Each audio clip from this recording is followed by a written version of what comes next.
Septiembre. Llueve sobre el Sahel. El cielo fecunda la tierra con violencia.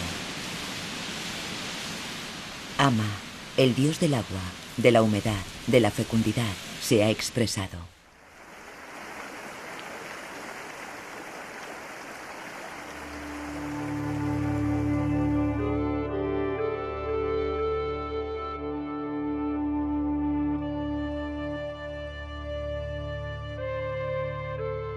Los acantilados de Bandiagara. Aquí vive el pueblo Dogon, pueblo mítico, con sus edificaciones pegadas a las rocas, perfectamente integradas en el paisaje. Un pueblo con un universo complejo, con sus 14 sistemas solares de planetas planos creados por el dios único, Amma.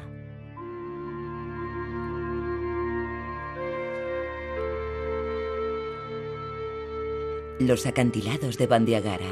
200 kilómetros de longitud y entre 100 y 600 metros de altura. A lo largo de todo el acantilado hay fallas regulares. La profusión de puntos de paso escarpados permite los intercambios comerciales y la diversidad de suministros.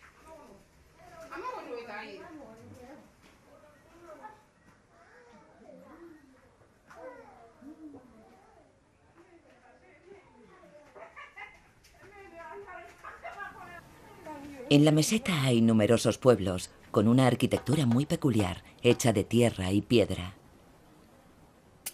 Pueblos fortaleza, sorprendentes, misteriosos. Uno de los más espectaculares es el de Nyongono.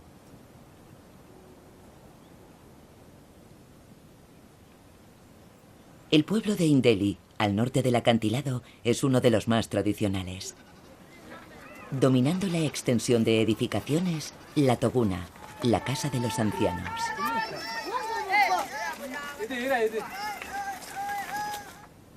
Los dogones son pequeños ganaderos y agricultores.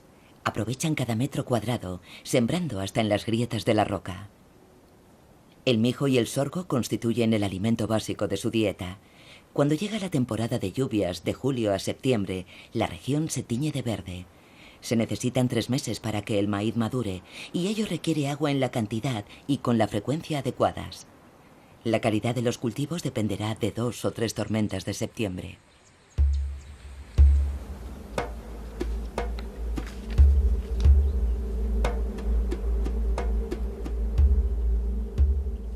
El pueblo de Ireli está camuflado entre el pedregal. Los dogones emigraron aquí en el siglo XIV. Según reza la leyenda, en las cuevas del acantilado vivían pigmeos cazadores trogloditas.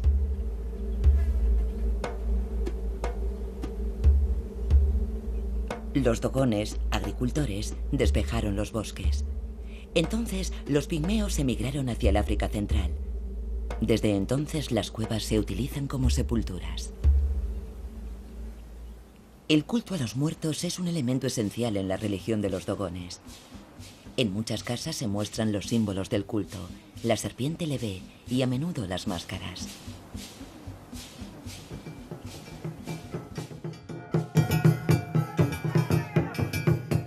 Cuando se celebran las ceremonias funerarias, las máscaras cobran vida, transmitiendo de generación en generación los mitos esenciales.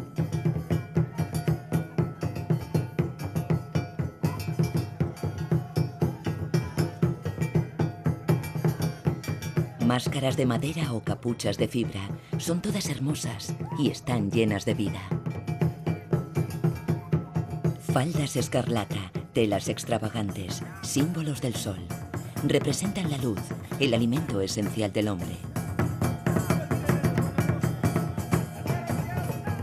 La casa de varios pisos muestra el recorrido del sol, de este a oeste, del alba al crepúsculo.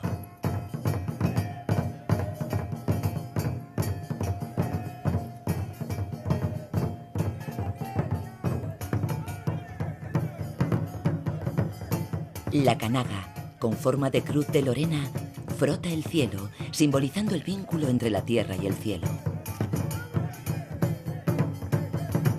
El simbolismo de la danza es extraordinario. Cada instrumento, cada paso, cada accesorio tiene un significado. Todo está perfectamente organizado. Los animales, los humanos, los elementos de la tierra, el agua, el cielo, los elementos foráneos, todos están aquí.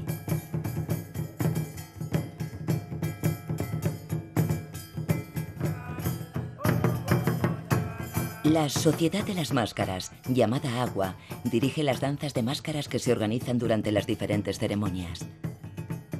Los chicos entran en esta sociedad después de la circuncisión. A las mujeres no se les permite entrar, pero están representadas por las máscaras.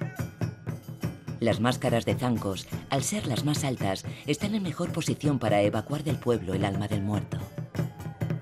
Las máscaras reflejan con su danza el movimiento del mundo.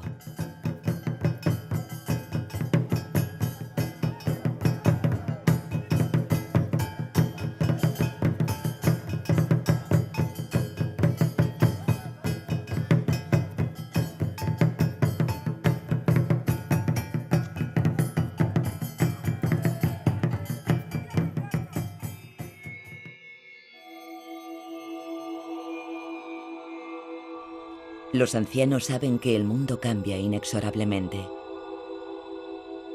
Sus dioses ceden su lugar a un dios único, Alá. Algunas mezquitas son muy antiguas, más de 5 siglos. La islamización se acelera desde hace 15 años, sobre todo en la llanura. Pero los dioses, los espíritus y los tótems continúan allí. Los antepasados velan. En Songo se encuentra la cueva de la circuncisión. Está decorada con pinturas rupestres que recuerdan cuándo ha tenido lugar esta ceremonia iniciática, un promedio de una vez cada 2 años. Cada motivo pertenece a una familia. Los 3 colores utilizados son simbólicos. El blanco representa la carne y la felicidad, el rojo la sangre y el negro los animales que están dentro del cuerpo.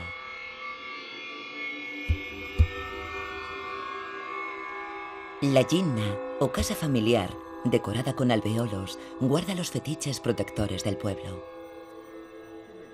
A veces está cubierta de calabazas, calaveras, estatuillas, pieles y objetos rituales.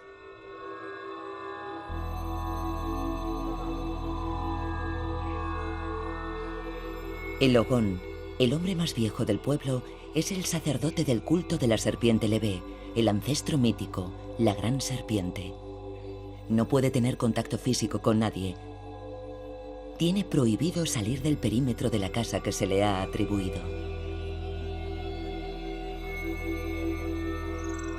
Este es el Ogón del gran pueblo de Sangha. Frente a su casa hay un altar espolvoreado con gachas de mijo. Es un sacrificio ritual. En todos los pueblos, el espacio está salpicado de zonas prohibidas, habitadas por los espíritus. Aquí, por ejemplo, el hijo primogénito no puede poner nunca un pie, ya que desataría la ira de las fuerzas del más allá. Las puertas y postigos están decorados con frisos esculpidos que evocan la mitología, los tótems, como tortugas o cocodrilos. Varios pueblos cuentan con un estanque donde toman el sol multitud de cocodrilos sagrados.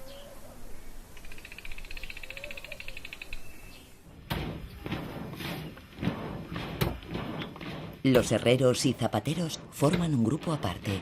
Solo pueden casarse con alguien de su casta.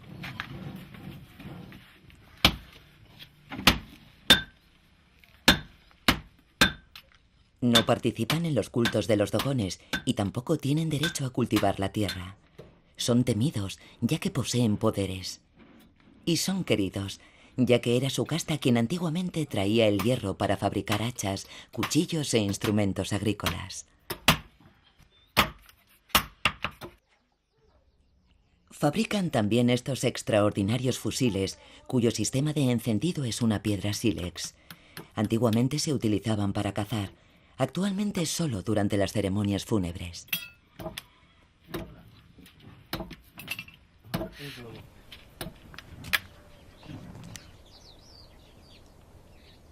Una vez hilado por las mujeres, los hilos del algodón se disponen según los preceptos de los dioses. Bien extendidos y desenrollados, se secarán y serán preparados por los tejedores. Solo a los hombres se les permite tejer.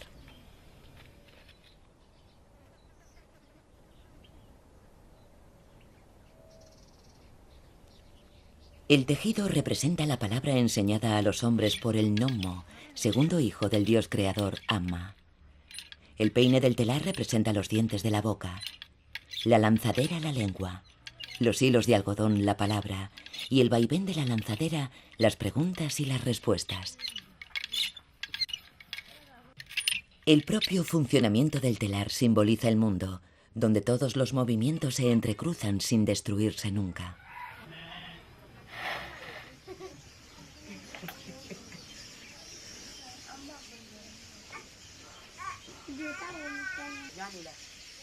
Para realizar los motivos geométricos blancos sobre estos vestidos típicos de color índigo, utilizan un método tan sencillo como ingenioso.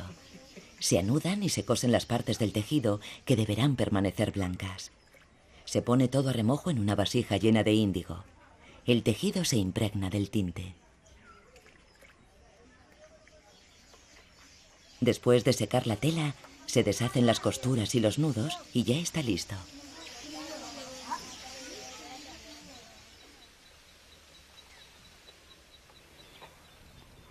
Yenduma.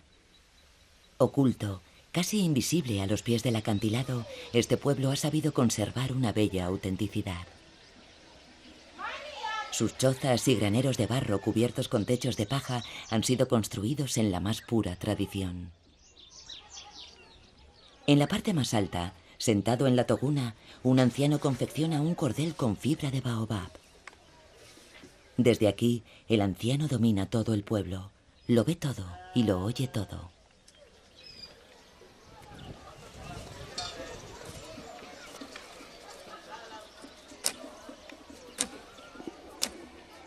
El machacado del mijo, el ritmo de África, el eterno movimiento nutriente.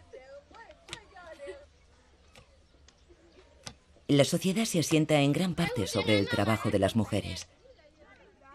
Las primeras en levantarse, machacan el mijo, preparan la comida, se ocupan de los niños, trabajan en el campo, cortan leña para el fuego, van a buscar el agua, limpian la casa, preparan la cena y luego se ponen a disposición de sus maridos.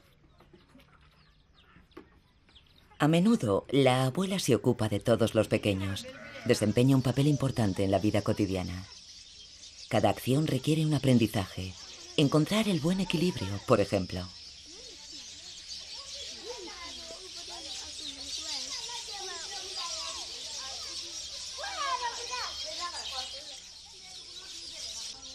Los saludos de los dogones son legendarios y cada encuentro es objeto de un intercambio de cortesías que puede durar varios minutos.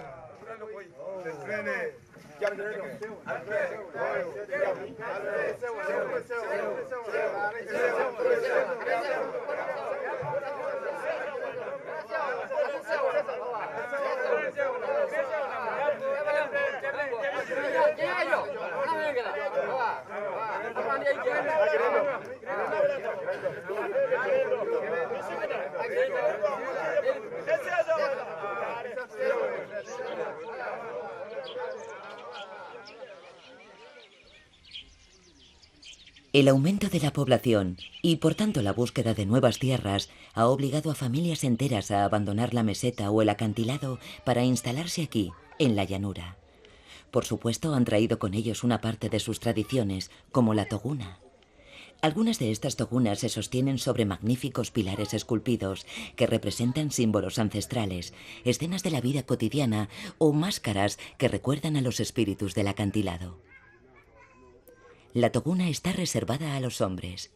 Formado por capas de tallos de mijo, el techo es bajo para evitar que, durante un ataque de ira en el transcurso de una discusión, alguien pueda ponerse de pie y dominar a los demás. La única fuerza de persuasión debe ser la de la palabra.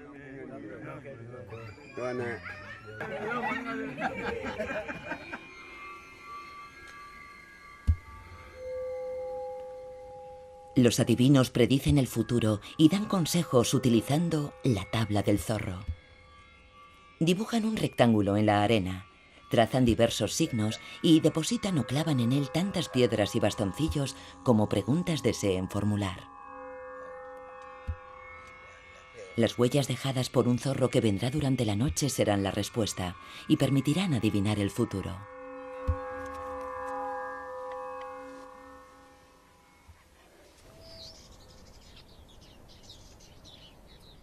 Es en el acantilado donde continúa vivo el espíritu del pueblo Dogon. En la cueva de Kundu vive uno de los cazadores más extraordinarios de la región. Magníficas puertas y postigos tallados. En una esquina de la pared, las ofrendas, casquillos, osamentas y talismanes.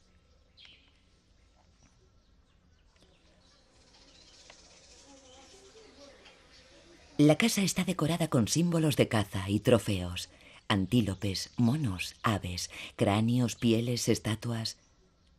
Un mundo extraño. Hace mucho tiempo que cambió su viejo fusil a piedra por esta arma llegada, no se sabe cuándo, de Rusia. El hombre caza, dirige su clan. Él es el único que tiene permiso para entrar en el granero donde se guardan las espigas de mijo. Es él quien da a las mujeres la ración que debe machacarse para la cena.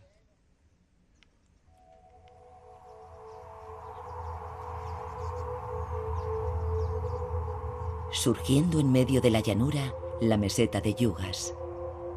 Este impresionante bloque rocoso está considerado el corazón del país Dogon. Alberga 3 pueblos, de los cuales 2 están hundidos en fallas profundas. Primera parada, Yugo Piri. A la sombra de los baobabs, los hombres confeccionan cestas redondas con fondo cuadrado, a semejanza del universo. La base circular representa el sol y la terraza cuadrada representa el cielo. La cestería es un verdadero arte en el pueblo Dogon, practicado únicamente por los hombres en algunos pueblos del acantilado.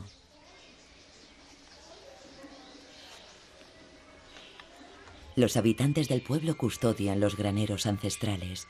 Allí se guardan las máscaras y tambores sagrados, de donde solo saldrán con motivo de la celebración de las grandes ceremonias.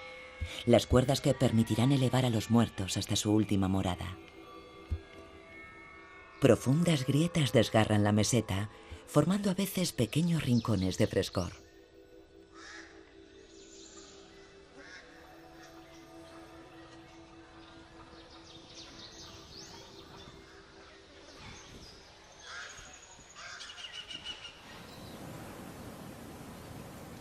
En otro acantilado, una familia de babuinos parece burlarse de la gravedad. Debido al abuso de la caza, están en peligro de extinción en esta región.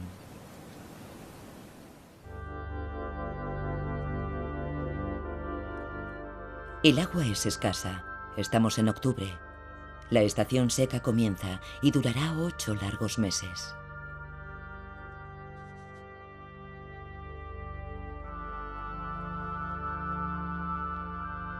En la meseta, una sucesión de pequeñas presas retienen el agua del río, abastecidas durante la temporada de lluvias.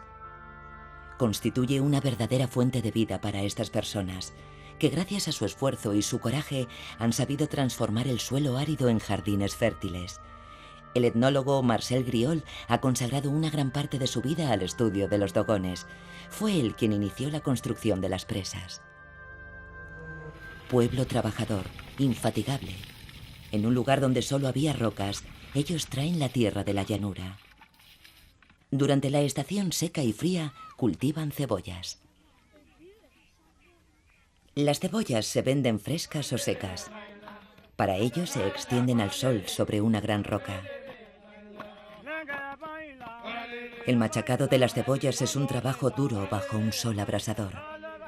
Pero como sucede tan a menudo en África, el trabajo se transforma en fiesta y en canciones.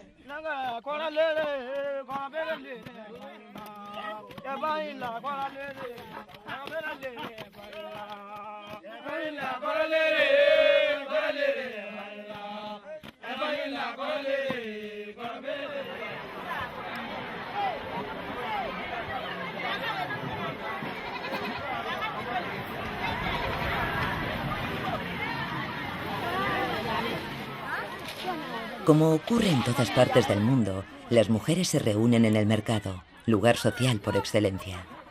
Este se instala cada mañana en un pueblo diferente, durante un ciclo de 5 días que corresponde a una semana dogona. Por otra parte, el nombre de cada día, de lunes a viernes, se corresponde con el del pueblo donde se instala el mercado ese día. Por tanto, varía dependiendo de las regiones y los pueblos. En las afueras del pueblo, los hombres regatean el precio de la sal, que proviene de las salinas de Taudeni, en pleno desierto del Sáhara. Esto nos recuerda que ha llegado el momento de continuar el viaje hacia Tombuctú.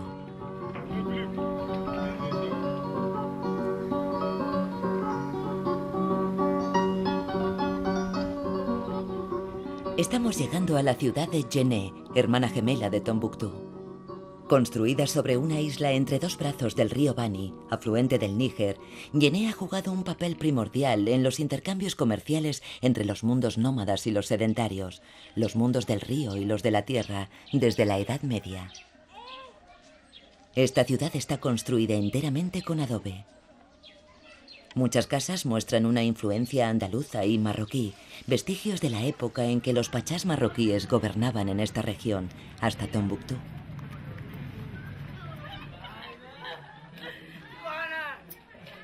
Cada año, antes de la temporada de lluvias, se cubren las casas con una nueva capa de barro. Este trabajo lo realizan los miembros de la corporación de masones de Djenné, llamada Bari. Se transmiten sus secretos de generación en generación desde hace 8 siglos.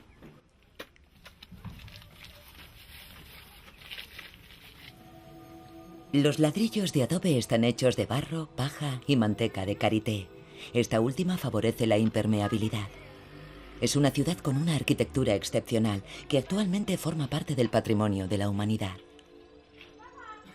Camino de Tombuctú, el explorador René Caillé pasó aquí muchas semanas.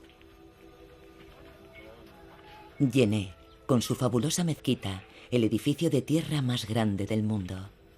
Esta edificación fue construida a finales del siglo XIX sobre el modelo de la antigua mezquita del siglo XIII. Las paredes están erizadas de vigas de palmera que sirven de andamiaje permanente. Ambiente de calma, de misterio y de tolerancia. Djenné contaba con 36 mezquitas, 40 escuelas coránicas y 12 universidades. Todavía hoy, la gente acude desde todos los rincones del país por la calidad de la enseñanza que se imparte, tanto a niños como a adultos.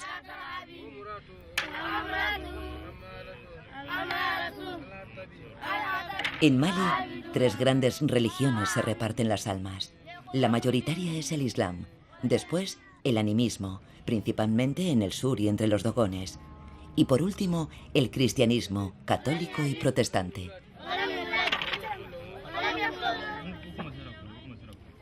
El Islam maliense se ha caracterizado casi siempre por su rechazo al fanatismo. Pero desde principios del siglo XXI, bajo la influencia de elementos foráneos, se ha producido una radicalización por parte de ciertos grupos. La invasión del norte de Mali por los islamistas ha cambiado la situación en la región. Todos los lunes, la ciudad es literalmente tomada al asalto por miles de personas, en su mayoría mujeres. Se diría que todos los habitantes de la región se han dado cita aquí. Las buenas obras nunca caen en saco roto. El lunes, el corazón de Djenné vibra con multitud de vendedores y compradores. Se celebra uno de los mercados más grandes de todo el país. Los puestos de joyería ofrecen artículos de fantasía a las mujeres. Pero la época en la que se podían ver estos espectaculares pendientes de oro pertenece ya a un pasado muy lejano.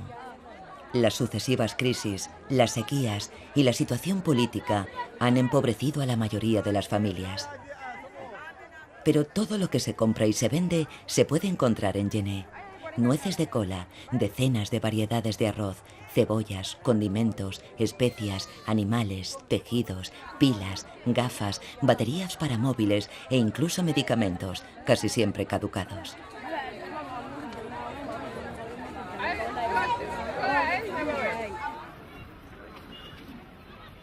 En la confluencia de los ríos Níger y Bani se encuentra la ciudad portuaria de Mopti. Algunos la han bautizado como la Venecia de Mali. Pero Mopti es África, con sus colores y sus olores.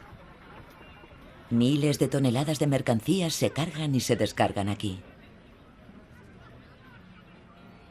Mopti es, antes que nada, un puerto fluvial, punto de enlace comercial entre los productos llegados del norte y del sur. Estas placas de sal fueron extraídas de las infernales minas de Taudeni, luego cargadas en camellos a lo largo de 700 kilómetros hasta Tombuctú y finalmente depositadas aquí tras 4 días de navegación. ¡Cuánto sudor y sufrimiento!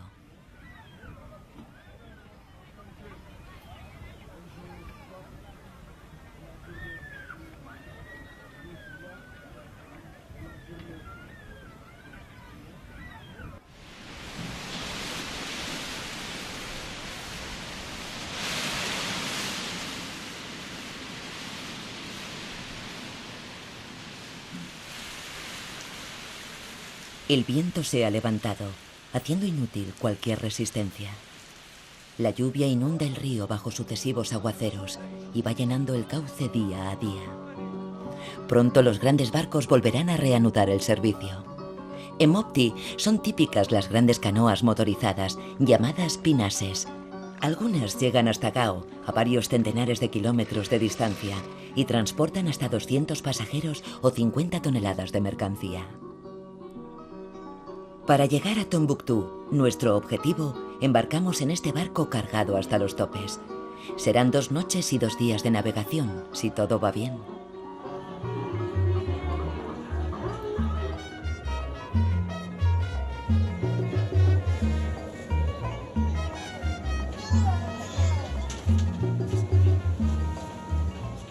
Alrededor del equipaje y de la carga se organiza toda una vida.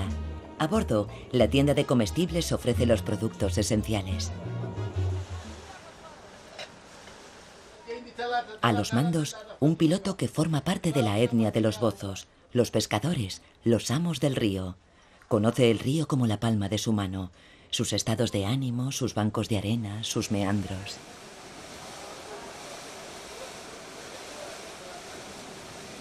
Este barco correo, al igual que sus embarcaciones hermanas, el General Soumaré y el Kanku Musa, cubren la línea Bamako-Mopti-Gao, más de 1.300 kilómetros, con escala en Niafunke.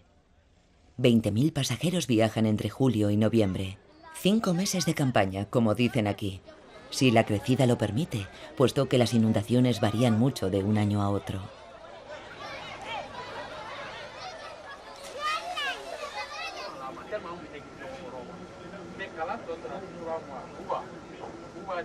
El serpenteante río Níger, un hilo de vida en un mar de arena.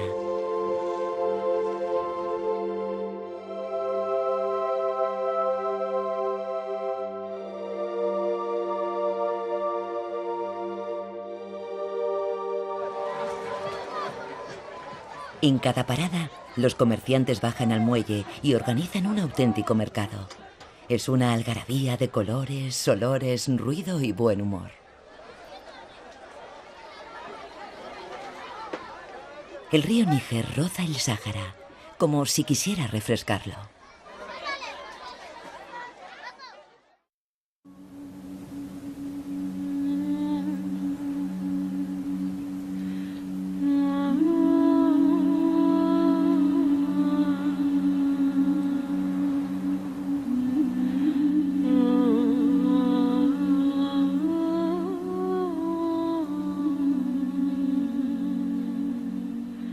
Y finalmente, llegamos a la misteriosa ciudad de arena por la que tantos sueños acabaron en pesadilla.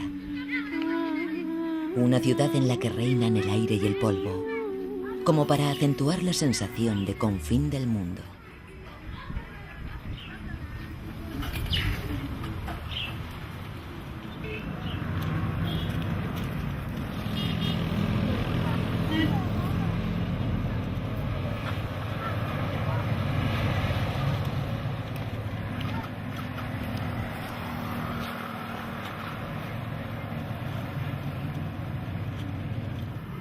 Tombuctú, encrucijada comercial, cultural y religiosa.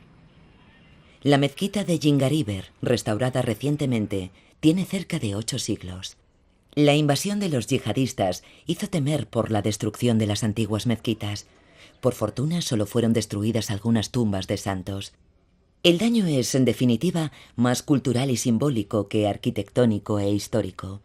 Aunque ha habido destrozo en las bibliotecas, lo peor se ha podido evitar gracias a la intervención de algunos funcionarios locales y de numerosos habitantes, sensibles a la preservación de miles de manuscritos, tratados religiosos, de derecho, de filosofía y de historia. Algunos de ellos reflejan conocimientos llegados desde la India, China o Grecia. La mezquita de Sankore, en pleno corazón de Tombuctú, contaba con miles de estudiantes en el siglo XV.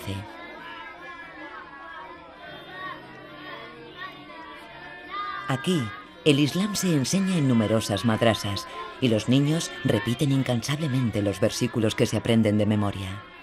En Mali hay 2 sistemas educativos, el oficial, en francés, y el coránico, que se limita prácticamente a la enseñanza del Islam y sus preceptos. En Tombuctú el Islam es sin duda más riguroso que en Yené. La sed de conocimiento, ya sea científico o religioso, ha sido siempre muy viva en Tombuctú. El desencadenamiento del odio y la violencia por las milicias yihadistas durante la invasión conmocionó profundamente a la mayoría de sus habitantes, independientemente de su origen étnico.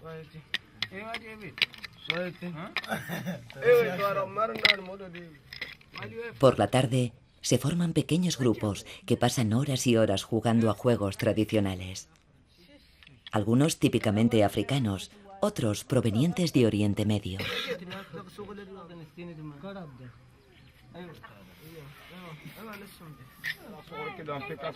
Poco a poco han ido apareciendo juegos más occidentales, como las cartas.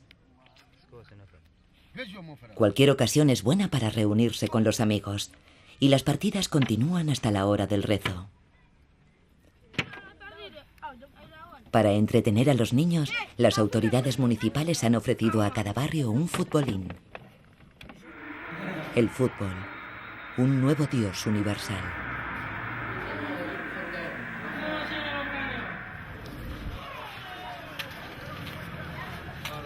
Antes, algunas mercancías venían de Oriente. Hoy en día, la mayor parte de los objetos que se venden aquí están fabricados en China. La carnicería principal. Aunque la presencia de las moscas pueda sorprender al consumidor eventual que se encuentra de paso, la carne aquí es completamente natural, libre de productos químicos. Tras años de sequía, la ciudad ha experimentado un progreso económico innegable. La supuesta existencia de yacimientos de petróleo y uranio podría explicar también en parte el renacido interés que esta región ha despertado en las potencias extranjeras. Los acontecimientos de 2012 y 2013 pesarán sin duda sobre el desarrollo de la ciudad, a menos que se confirme la presencia de petróleo y uranio. Los sastres de Tombuctú han pertenecido siempre a la clase alfa, personas que se ganan la vida mientras cursan estudios en las escuelas coránicas o en el instituto. Antiguamente, esto permitía a los estudiantes de origen humilde continuar con su educación. Los maestros de la confección enseñaban no solo el oficio, sino también los preceptos del Islam. Tombuctú, ciudad a la que el azote del siglo no perdonó. En el siglo XV, Tombuctú tenía alrededor de 100.000 habitantes. En 2010, alrededor de 35.000.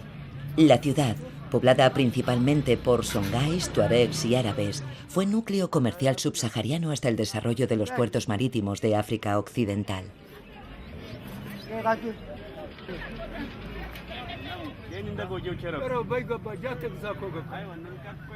Cuando llega la hora del té, el tiempo se detiene. Dulce hasta convertirse casi en un jarabe, su consumo es casi indispensable. Los 3 vasos de té constituyen en la actualidad un ritual cotidiano insoslayable.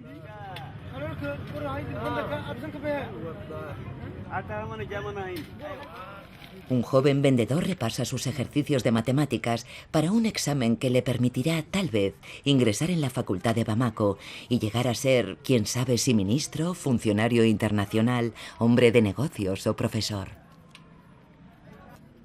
Y mientras nuestro futuro universitario repasa sus estudios, los comerciantes songhais se desafían a las damas. Aquí no se es rico en dinero, sino en tiempo, en amistades, en relaciones humanas.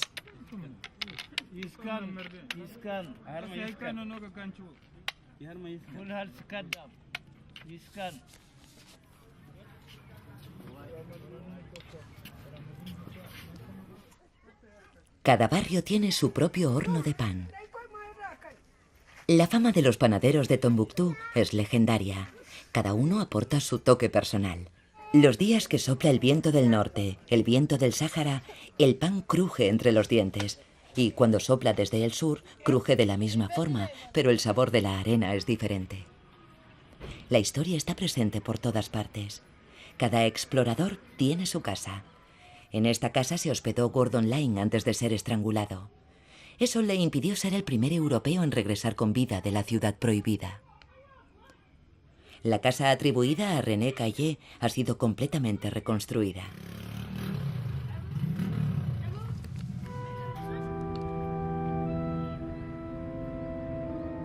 Nunca sabremos por qué estos jóvenes soldados decidieron venir aquí, a los confines del mundo, en busca de aventura, de sosiego, quizás simplemente del olvido.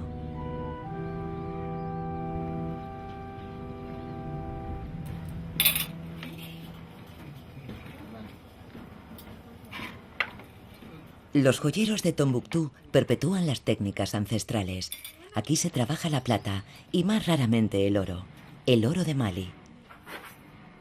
Los historiadores cuentan que cuando el emperador de Mali, Kanku Musa, hizo su peregrinación a la Meca a principios del siglo XV, trajo tanto oro, se habla de 2 toneladas, que el precio de este metal precioso se hundió durante 10 años en Egipto.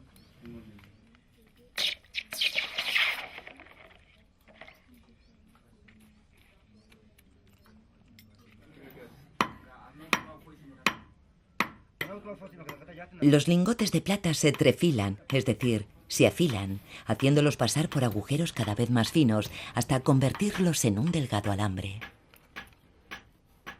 Las manos pequeñas realizan estas joyas destinadas a las esposas de los comerciantes ricos y a los hombres de negocios de la ciudad.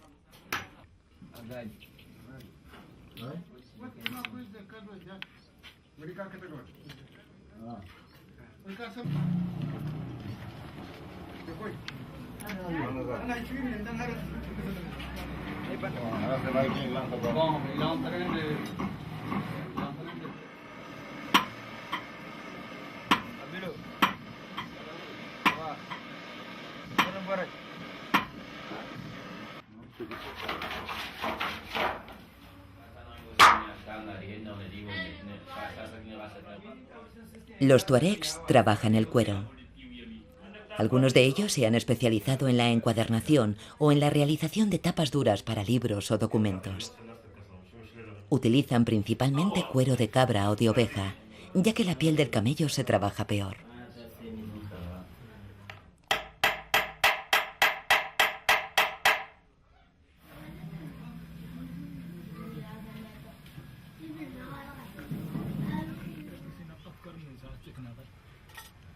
Las mujeres tuaregs trabajan los objetos cotidianos o los souvenirs para turistas, en la actualidad dramáticamente ausentes. Los artesanos y los profesionales del turismo son las víctimas colaterales del conflicto.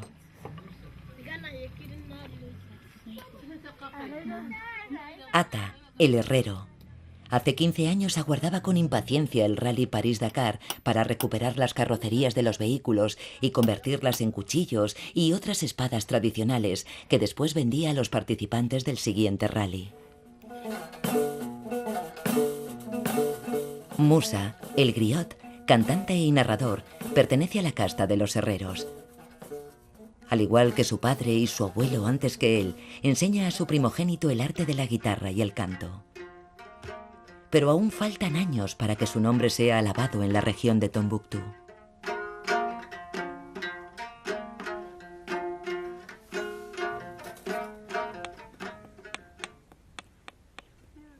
Entre los tuaregs, la tradición se pone de manifiesto en todos los ámbitos, en la música, en las palabras, en el arte de curar. La vida de Zara ha transcurrido entre alegrías fugaces y el sufrimiento compartido con otras mujeres del campamento. Niños muertos a temprana edad, la represión de algunos militares que confunden con demasiada frecuencia a civiles con rebeldes nómadas, el exilio en Mauritania y la pobreza extrema. Ella acabó por sedentarizarse y hoy ejerce el arte de curar por medio de las piedras y las plantas.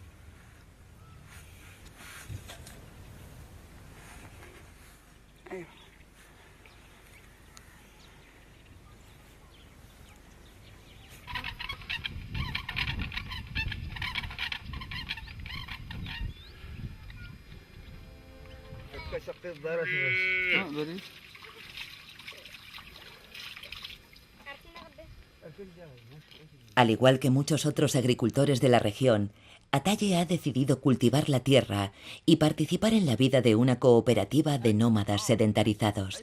Hoy se dirige a los arrozales, allí, en alguna parte, en una zona inundada al borde del río, inundada cuando las nubes y Alá se muestran generosos.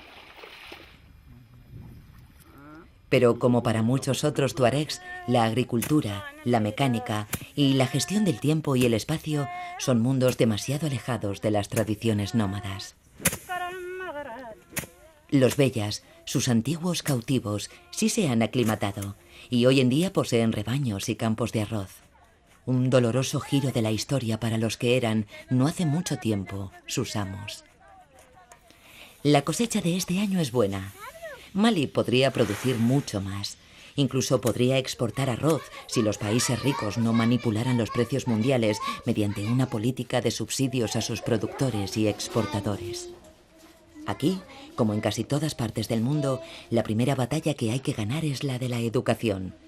Un programa muy vasto, especialmente para los nómadas.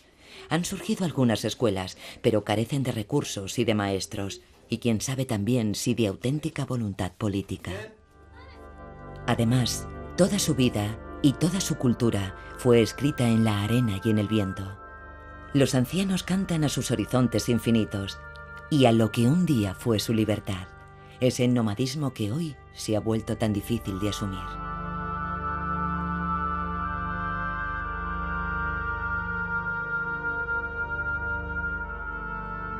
A menudo, la vida pende solo de un hilo o de una cuerda, la que sujeta al camello y le impide huir con la comida y el agua que transporta.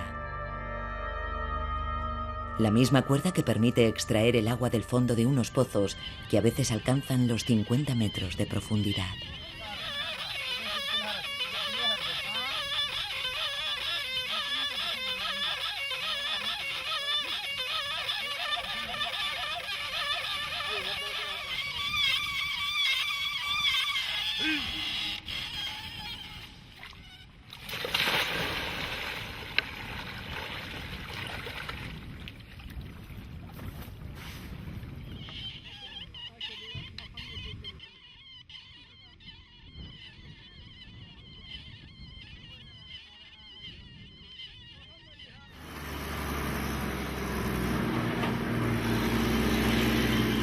Y de repente irrumpe brutal el siglo XXI, con sus 4x4 lanzados en una ruidosa carrera hacia un lugar antaño libre de cualquier contaminación acústica.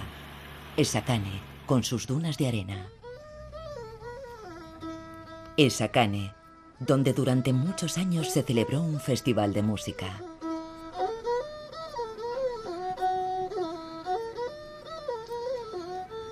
Tres días de encuentro entre la música tuareg y la música de otras procedencias.